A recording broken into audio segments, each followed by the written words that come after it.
very good relationship with Kim Jong-Un. Now, you people hate to hear that, but it's very important. I got along with him fantastically, as you know. It started off very rough, very nasty. Little rocket man, the whole thing was a nasty deal. And then one day we got a call that they'd like to meet. We met. We have a great relationship. And yeah, we have, there is communication, yeah. I think it's very important. There is a big nuclear nation.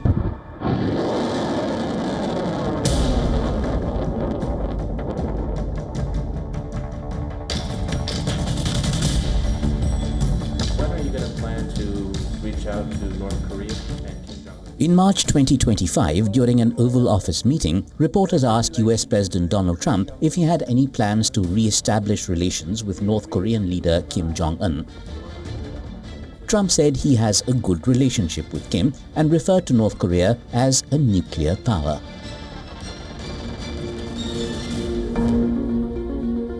This wasn't the first time Trump called North Korea a nuclear power. On the 20th of January 2025, when Trump was inaugurated for his second term, he said North Korea was a nuclear power. Now, he is a nuclear power, but we got along. I think you'll be happy to see him coming back. It raised questions about whether he would pursue arms reduction talks or the denuclearization efforts that had failed in his first term.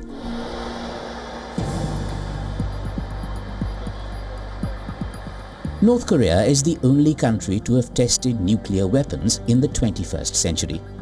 It spent most of Trump's first year of his first term in office perfecting its nuclear arsenal. In fact, it was also during Trump's first year in office that Kim Jong-un tested his first intercontinental ballistic missiles. And then there was this historic moment. In June 2019, Trump became the first sitting US president to have set foot on North Korean soil. It was also the second time since the end of the Korean War in 1953 that a North Korean leader entered the South's territory.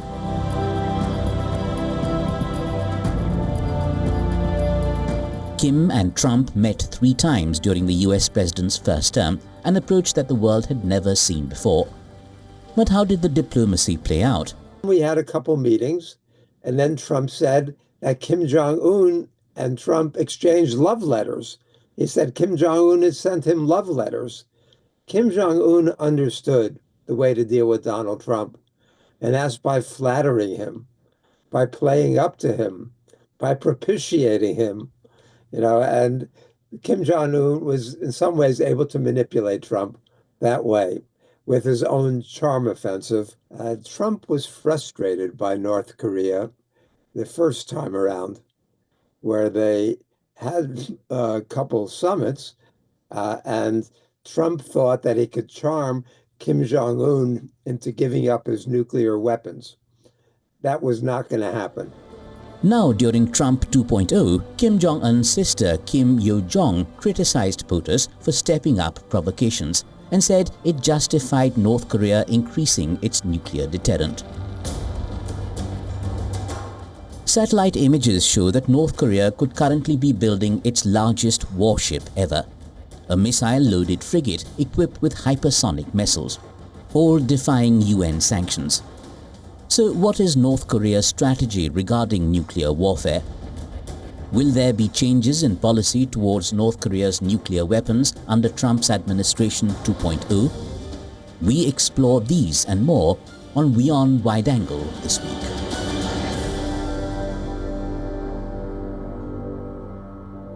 The position of the North's nuclear weapon state, together with its substantial and very strong nuclear deterrent, also permanently enshrined in North Korea's supreme law and the Basic Law, is a result of the outside hostile threat. Therefore, our nuclear deterrent does not change, no matter how desperately anyone denies it. This statement was carried by North Korea's state-run television on the 9th of April 2025. It was reported that North Korea's status as a nuclear weapon state can never be reversed, no matter how much the United States and its Asian allies demand it. This was likely a response to a joint statement by the foreign ministers of South Korea, Japan and the United States. This was made on the sidelines of a NATO meeting early in the month of April. According to the statement, the three foreign ministers reaffirmed a commitment to complete denuclearization of North Korea. So what does denuclearization mean? Why is North Korea building nuclear weapons? And how many nuclear weapons does it have?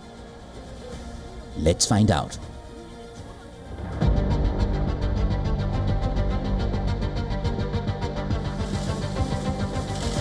In June 2018, in Singapore, US President Donald Trump and the North Korean leader Kim Jong-Un struck a historical deal to work towards complete denuclearization of the Korean peninsula. This was the first face-to-face encounter between leaders of the United States and North Korea after decades of hostility. But is there a shared vision of what complete denuclearization looks like? While handshakes were exchanged and agreements were signed after unprecedented talks in Singapore, no country with a nuclear program as advanced as North Korea's has ever denuclearized. So what do those terms mean? Are they even defined in the same way by everyone?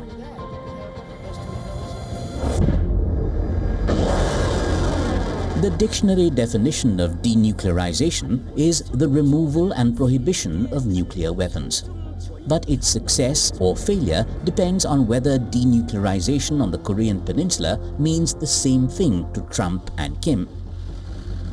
Disarmament experts say the uncertainty is partly traceable to how the United States historically defined denuclearization in the context of the Korean conflict.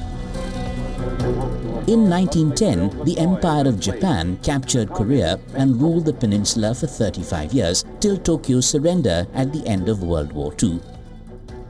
Geopolitical tensions had started brewing between the United States and the Soviet Union in the late 1940s.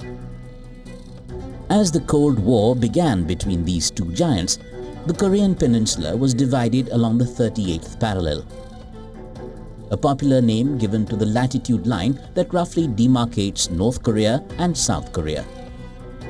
The North got Soviet backing, while the United States supported the South. In 1948, the two sides became officially known as the Democratic People's Republic of Korea in the north and the Republic of Korea in the south.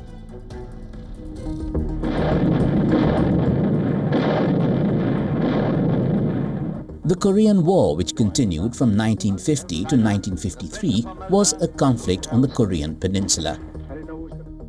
It involved North Korea, supported by China and the Soviet Union on one side, and South Korea, supported by the United States and a UN-led force on the other.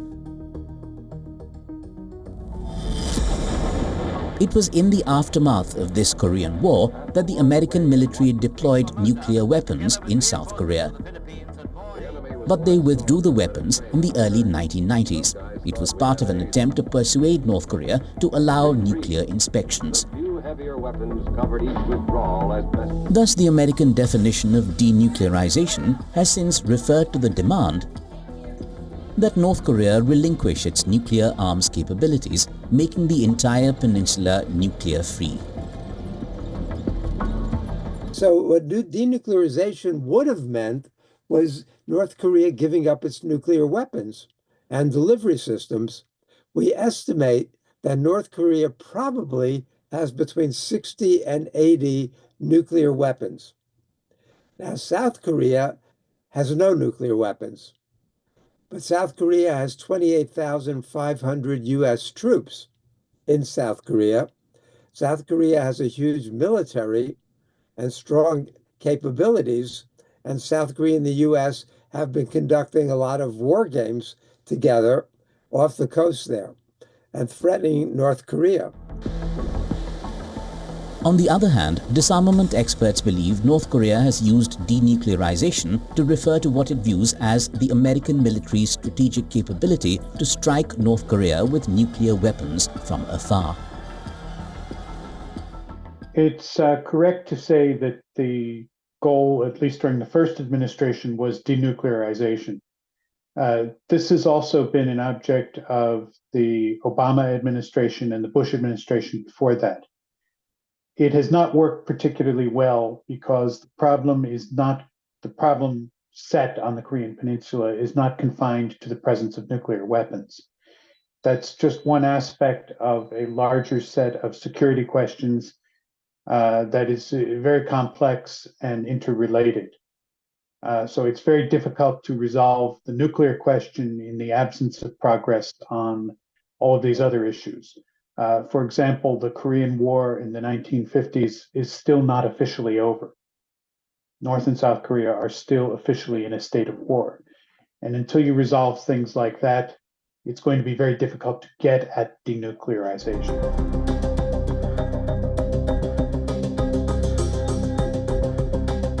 It is because of the history of the North Korean War between 1950 and 1953 that North Korea is creating its arsenal of nuclear weapons and ballistic missiles. It believes that they are necessary to counter threats from the United States and its allies, which fought the North during the Korean War. Pyongyang also often touts the weapons as a matter of national prestige and proof of the country's power. Critics in Washington say the weapons are destabilizing. They pose a threat to the North's neighbors and divert resources away from the country's impoverished citizens. The United Nations Security Council has in the past passed multiple resolutions banning North Korea's nuclear weapons and ballistic missile development. But Council members like Russia and China blocked fresh sanctions and called for existing ones to be rolled back.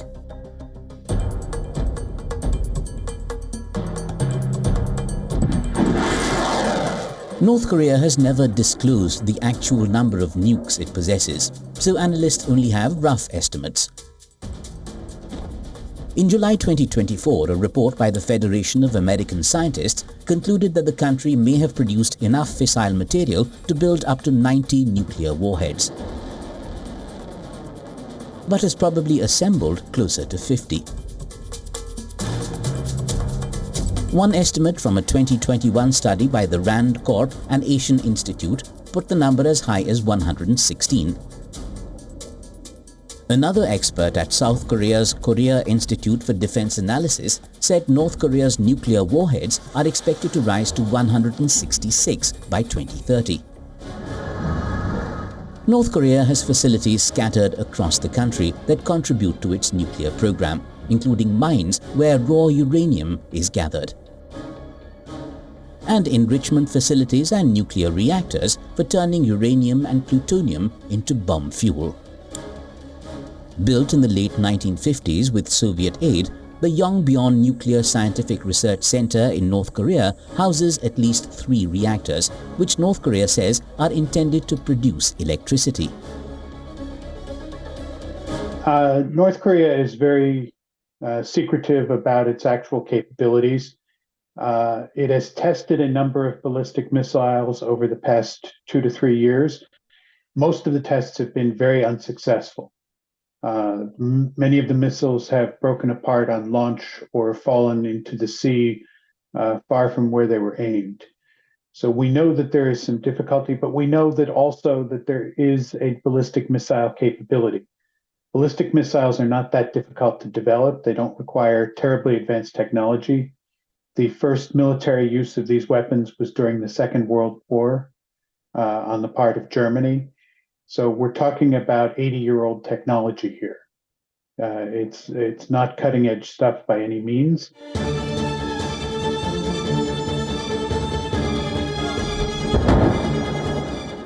This is North Korea's Punggye-ri nuclear test site.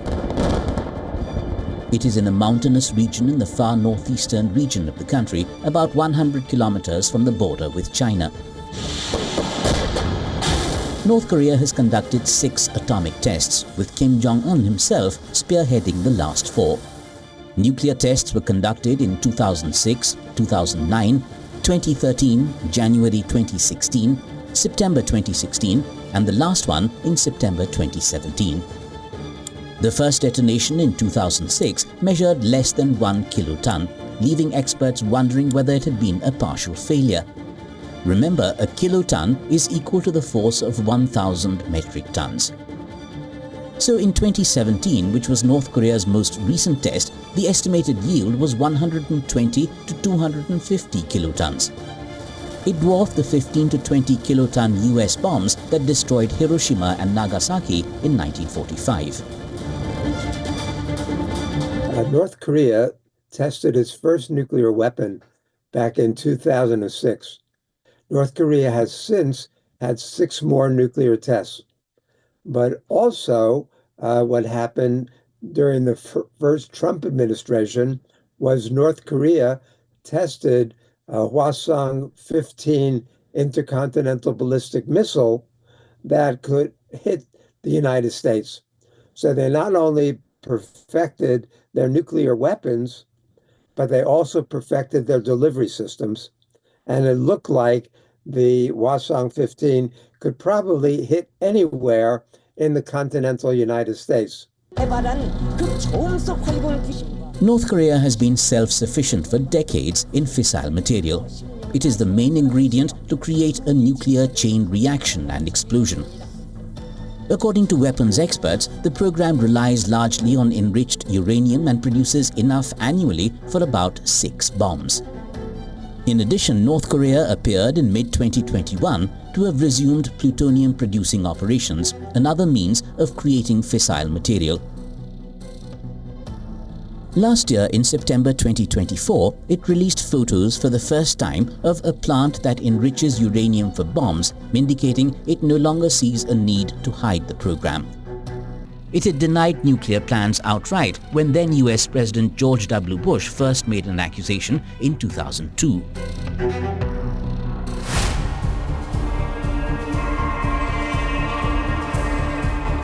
The Kim Jong-un regime has been engaged in rapid modernization of its armed forces. It is reportedly developing a range of new weapons and testing intercontinental ballistic missiles that have the potential to reach almost anywhere in the United States. Satellite images taken on the 6th of April 2025 show what could be North Korea's biggest warship ever. Probably more than double the size of anything in leader Kim Jong-un's naval fleet. The ship is under construction at the Nampo shipyard in North Korea's west coast, which is about 60 kilometers southwest of the capital Pyongyang. Pictures show ongoing construction of weapons, which is likely a guided missile frigate or FFG. It is designed to carry missiles in vertical launch tubes for use against targets on land and sea. It's done despite United Nations sanctions that have put strict limits on access to materials and technology to develop those weapons. But closer ties with Russia since the beginning of the Ukraine war could be helping North Korea overcome the UN sanctions. At over 140 meters long, this guided missile frigate could drastically alter the balance of power in the region. Equipped with vertical launch systems and possibly hypersonic missile capabilities, the vessel signals a bold leap in Pyongyang's naval ambitions.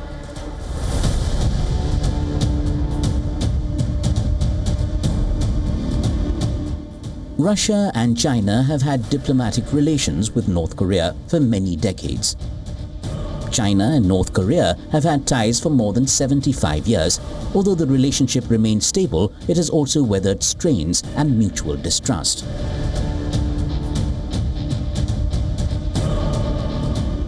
Analysts say North Korea is more of a liability today for China than a valuable ally. In recent years, North Korea has forged deeper military ties with Russia amid its war against Ukraine.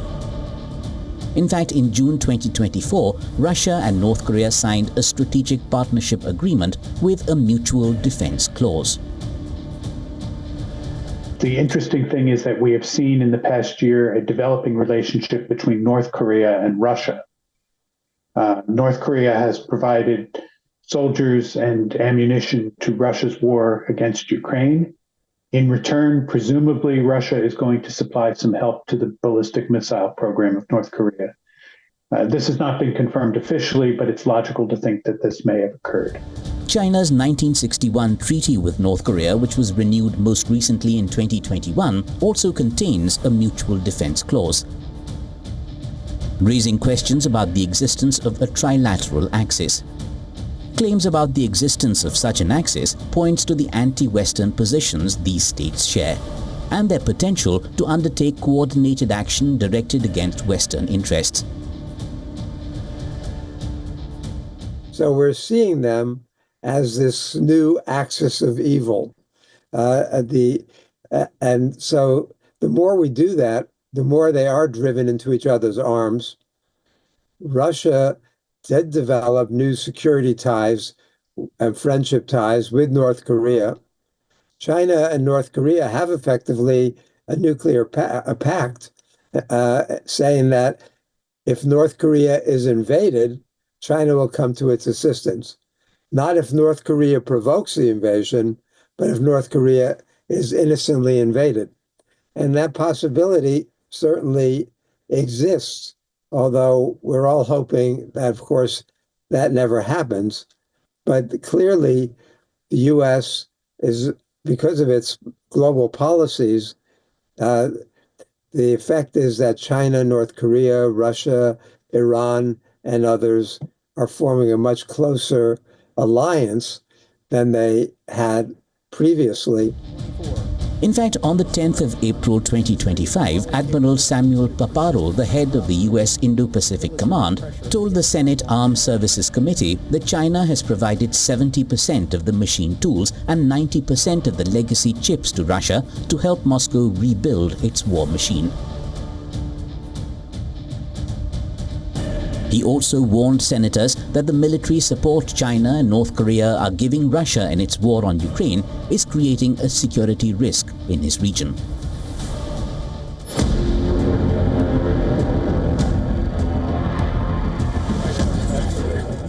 Washington will, after all, be dealing with a very different Kim now. In the last 4 years, North Korea's alliances have shifted, and Kim's relationship with other world leaders appears to have strengthened. The last meeting between North Korea and the United States during President Trump's first tenure did not advance into a deal to get North Korea to give up its prized possession, its nuclear weapons. Since then, Kim has advanced his missile program and claims to have tested a hypersonic missile despite being subject to strict international sanctions. So the question is, can their relationship be rekindled? Or will the US policies on North Korea be expected to evolve under Trump 2.0? I think that the current focus of the Trump administration foreign policy is much more on economic issues right now, the tariffs in particular. And since there is not really a trading relationship between the US and North Korea, that means that there will not be very much engagement on that front. Trump has said how he wants to meet with Kim Jong-Un again and improve relations with the goal of denuclearizing North Korea and the Korean Peninsula. That might be a good goal, but it's not going to happen. North Korea is in no more mood to give up its nuclear weapons than Trump is to give up his hamburgers. So it's not about to happen. North Korea now possesses several dozen nuclear warheads. Since Donald Trump's second-term inauguration, he has often expressed a willingness to engage in talks with the North Korean leader. It remains to be seen whether the long-standing goal of complete denuclearization continues to be the ultimate objective of US policy towards North Korea. However, delays in reaching agreements will only worsen an already dire situation.